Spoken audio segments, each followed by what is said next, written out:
আমাদের সমগ্র শিক্ষাতে যারা শিক্ষক যাদের এনসি ছিল, এনসি মানে নট সার্টিফাইড, তাদের সমস্যা ছিল দীর্ঘদিনের, মানে 12 পাস এবং ডিএলএড পাস করার পরও এনসি নট সার্টিফাইড, মানে এর কারণে তারা রেগুলার স্কেল অফ পের বেনিফিটটা পাইতেছে না। তো তার কারণে আমরা কিছুদিন আগে ওয়েবসাইটে একটা রেজাল্ট হয়েছে পাস, তারপরেও নোডাল অফিসার, স্টেট নোডাল অফিসারের কনসার্ন স্টেট নোডাল অফিসার কাছে আবার ভেরিফিকেশন করতেই এই কাগজ জমা দিতে বা এই সমস্যার সমাধানের জন্য আমরা সবাই আজকে এসেছি। এটা সমাধান কি হয়েছে?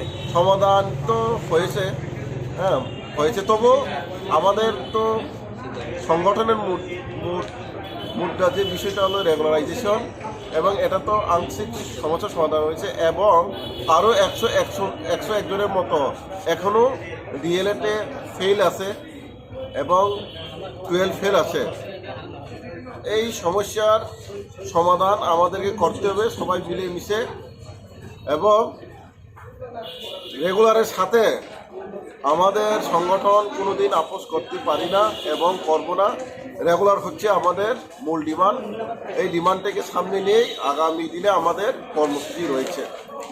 যদি আপনাদের দাবিগুলো পূরণ না হয়, দাবি পূরণ না হলে বরাবরই আমি বলছি, we can compromise with our regularisation. হ্যাঁ, ইফ নিডেড, যদি প্রয়োজন হয় গণ আন্দোলন করতে হয়, even the same thing will be happen that we did in the recent past in 2017.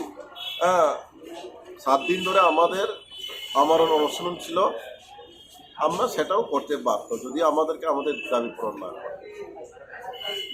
আজকে কতজন এসেছেন? আজকে তো প্রায় 400 জন এসেছে, 450 থেকে 450 হবে। এবং অন্য অন্য স্টেটে যে সমস্ত ফেসিলিটিগুলো দিচ্ছে আমাদের দেওয়া হচ্ছে না কেন, হ্যাঁ আমরা বুঝতে পারছি না। এই সমস্যার সমাধানে সরকার আমাদের পাশে থাকবে, আমরা এই আশা রাখছি।